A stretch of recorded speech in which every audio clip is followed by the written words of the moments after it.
생활인의 시계 김생활입니다. 지난번 영상을 다 안 보신 분들을 위해서 다시 한번 새해 복 많이 받으시라는 인사를 드리겠습니다.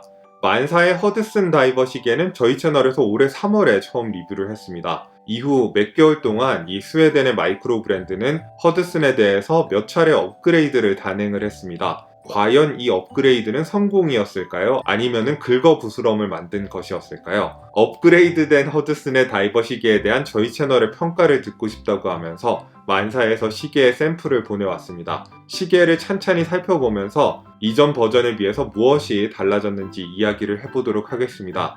이 영상은 만사로부터 제작비 지원을 받고 싶었습니다. 그런데 며칠 전에 올린 스카이 마스터 리뷰의 제작비와 관련된 협상을 열심히 하다가 어영부영 이게 1+1 개념이 돼버려가지고 영상 하나 제작비로 허드슨의 리뷰도 같이 해주는 게 돼버렸습니다.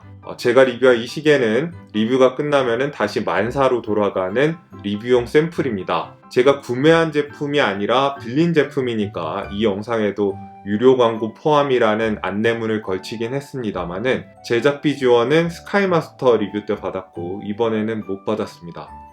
저희 채널은 매 영상마다 제작비 지원을 받고 싶습니다. 여러분들은 리뷰를 보실 때 혹은 쓰여진 기사를 읽는다고 하셔도 리뷰어가 제품을 어디서 구했는지 그리고 회사로부터 제작비를 지원을 받았는지 판매 수익은 공유하는지 이런 등등의 여부들을 꼼꼼하게 확인하시는 현명한 소비자가 되셨으면 좋겠습니다. 아무 이야기를 안 한다고 해도 다 자비로 제품을 구매해서 재미로 리뷰를 올리는 개인 소비자가 아닐 수 있습니다. 그리고 요즘 많은 유튜브 채널들, 해외 인기 시계 채널 같은 경우를 보면은 아예 운영 주체가 시계 판매 업체인 경우도 있습니다. 언론사라고 해도 광고 주는 회사가 갑의 지위를 차지하고 있는 건 아실 테고 여러분들이 생각하시는 것보다 재정적으로 완전히 독립적인 리뷰나 시계 관련 정보는 그리 많지가 않습니다. 저희 채널은 업체나 회사들로부터 물질적인 도움을 받더라도 정신적인 종속이 일어나지 않도록 노력은 하고 있습니다. 그게 얼마나 성공적이었는지는 여러분들이 판단해 주시기 바랍니다.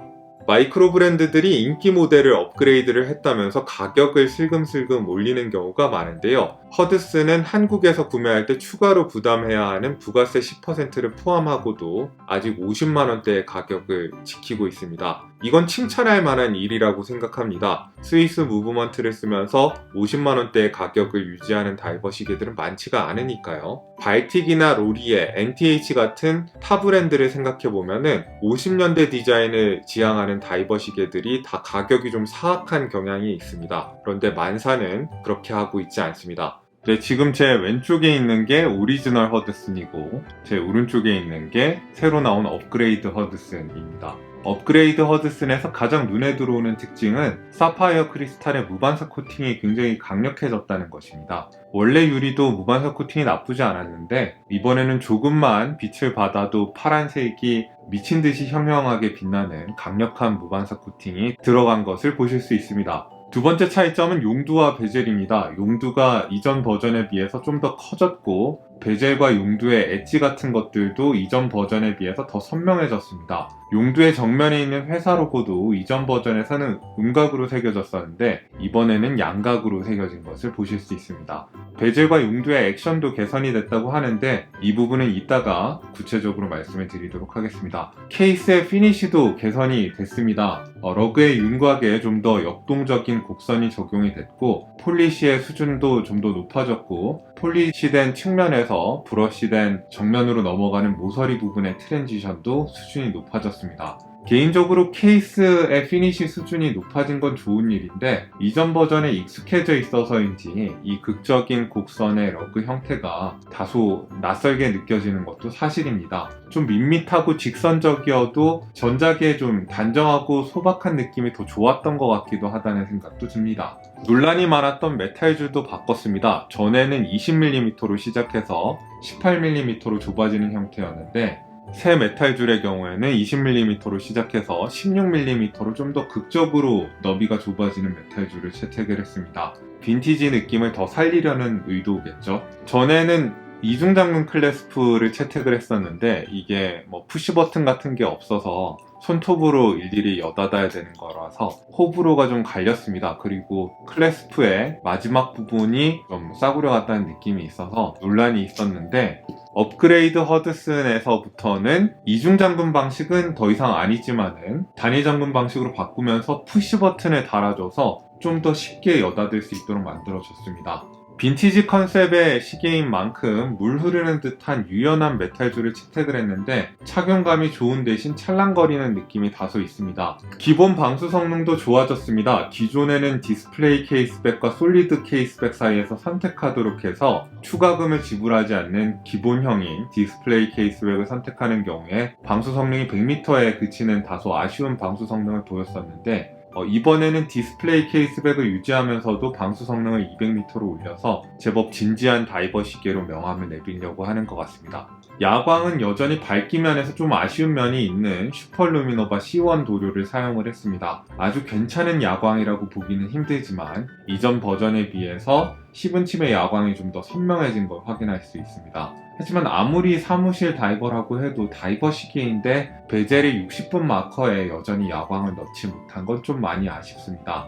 무브먼트 변경은 좀 아쉽다고 느끼실 수 있으리라고 봅니다. 기존의 허드슨 같은 경우에는 에타 2824-2를 사용하고 있었는데 요새 스와치 그룹이 좀 인기를 끄는 마이크로 브랜드들까지 일일이 견제를 하는 건지 에타 수급이 더 이상 여의치 않게 돼서 새 허드슨 모델부터는 STP1-11이라는 무브먼트를 사용을 하게 됐습니다. 파슬 그룹에서 에타 2824-2와 거의 같은 설계도를 가지고 만드는 1시간에 28,800회 진동하는 고진동 무브먼트입니다. 만사는 이 무브먼트를 5가지 포지션에서 0초에서 플러스 15초 사이에 오차 범위 안으로 들어오도록 조정하겠다고 약속을 하고 있습니다. 에타 2824랑 비교한다면 후발주자답게 서류상 스펙은 살짝 더 좋습니다. 메인 스프링의 소재가 니바플렉스 NM으로 좀 더 좋아지고 파워 리저브가 6시간 정도 더 길어졌고 배럴 브릿지에 인공 보석이 추가로 배치됐고 장식을 좀 더 열심히 한 무브먼트입니다.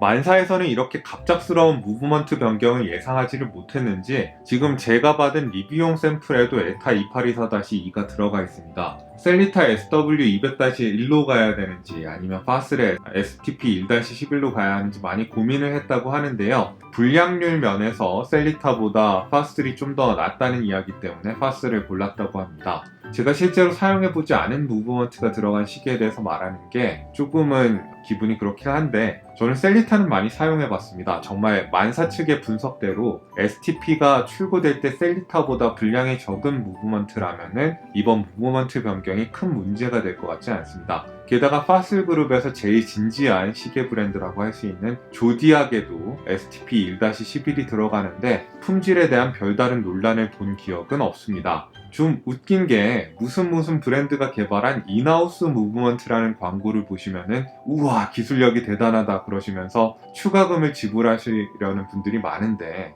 생각을 해보면은 STP가 조디악에만 들어갔다면 그것도 조디악의 인하우스 무브먼트입니다. 도대체 STP와 인하우스 무브먼트가 다르다고 보는 시선의 이유를 저는 잘 모르겠습니다. 만사에서 보내준 샘플은 젯 블랙 색상과 미드나잇 블루 색상입니다. 색상 말고 나머지 스펙은 동일한 시계니까 교대로 보여드리면서 말씀드리겠습니다.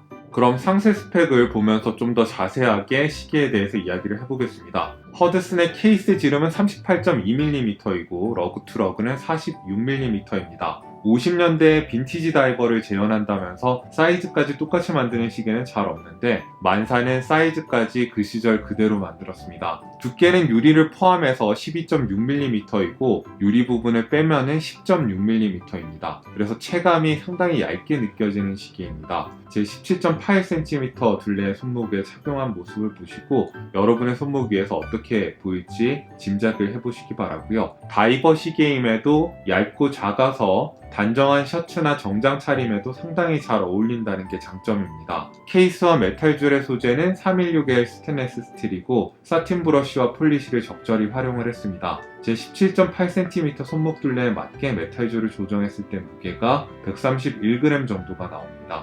러그의 폭은 20mm이고 메탈줄은 아까도 말씀드렸지만 16mm로 급격하게 너비가 줄어들도록 되어 있습니다. 진한 검은색의 알루미늄 인서트 베젤은 눈금과 숫자가 촘촘하게 프린트가 되어 있습니다. 120클릭의 단방향 회전식 베젤인데 만사 측에서는 그립감을 위해서 베젤 릿질을 조금 더 선명하게 만들었고 더 좋은 스프링을 사용했다고 주장하고 있습니다. 하지만 베젤의 두께가 여전히 얇기 때문에 12시, 6시 방향에서 잡으면은 자꾸 돌리는 게 생각보다 여전히 까다롭습니다. 대신에 4시, 10시 방향에서 잡고 돌리면은 베젤을 좀 더 쉽게 돌릴 수가 있고 확실히 클릭음이 지난번에 비해서 약간 미세하지만 좀 더 선명해진 걸 확인할 수 있습니다. 그리고 백플레이는 전혀 존재하지 않는 것을 보실 수 있습니다. 아크릴 유리의 형태를 모방을 해가지고 가장자리가 박스 형태로 튀어나와 있는 사파이어 크리스탈입니다. 그리고 가운데는 약간 돔형으로 올라와 있고요. 더블 돔형 사파이어 크리스탈이기 때문에 시각적 왜곡은 거의 없습니다. 그리고 아까도 말씀드렸듯이 무반사 코팅이 아주 진하게 들어가 있습니다. 다이얼은 샌드블라스트 처리를 하고 가장자리가 폴리시된 채로 틀지워진 작대기 야광 인덱스를 붙이는 방식으로 제작을 했습니다. 12시 방향에 2개의 작대기를 배치를 해가지고 방향 구분이 되도록 만들었고요. 이 시계가 가지고 있는 독특한 느낌의 많은 부분은 샌드블라스트 다이얼 특유의 질감에서 온다고 생각을 합니다. 선레이 다이얼과 일반적인 유광 다이얼과 다르게 빛에 반응을 합니다. 시분 초침의 조합은 매우 독특한데 이 시분 초침의 모양 자체는 베렌로스의 시계로부터 가져온 것이긴 합니다만은 완전히 다른 세팅에서 활용했기 때문에 유니크하게 다가옵니다. 다이얼은 디테일한 비례에 대한 주목이 매우 좋은 편입니다. 시침의 길이가 거의 정확하게 작대기 인덱스의 안쪽 끝부분에 위치를 하고 있고 분침의 길이는 거의 챕터링의 끝부분에 닿도록 만들었습니다. 날짜창은 별도의 테두리 처리 없이 3시 방향에 배치를 했고요. 12시 방향과 6시 방향의 프린트도 무리 없이 단정하게 배치가 되어 있습니다. 만사의 시계의 다이얼은 색상을 효과적으로 사용하는 것이 마음에 듭니다. 젯블랙 색상의 경우 약간 핑크빛이 도는 빨간색을 감조를 위해서 사용했습니다. 베젤의 60분 마커와 시침 초침에 빨간색을 넣어가지고 자칫 지루해 보일 수 있는 다이얼에 생기를 불어넣고 있습니다. 미드나잇 블루 다이얼의 경우에는 챕터링을 흰색으로 칠해서 시계의 분위기가 가라앉지 않도록 만들고 있습니다. 챕터링의 눈금과 6시 방향의 프린트에 채도가 낮은 핑크색을 적절하게 사용해서 역시 다이얼의 생기를 부여해주고 있습니다. 저는 이 독특한 다이얼이야말로 허드슨과 다른 마이크로 브랜드의 흔한 오마주 시계를 구분해주는 장점이라고 생각을 합니다. 50년대 빅크라운 서브마리너풍의 분위기는 가지고 오면서도 남의 디자인을 가지고 온 시계라는 느낌은 전혀 들지가 않습니다. 뒷면에는 사파이어 크리스탈 디스플레이 케이스백이 적용이 됐고 스크루다운 방식으로 여닫을 수 있는 케이스백입니다. 이 시계는 프로토타입이라 그런지 아직 ETA 2824-2가 들어가 있는데 최종본에는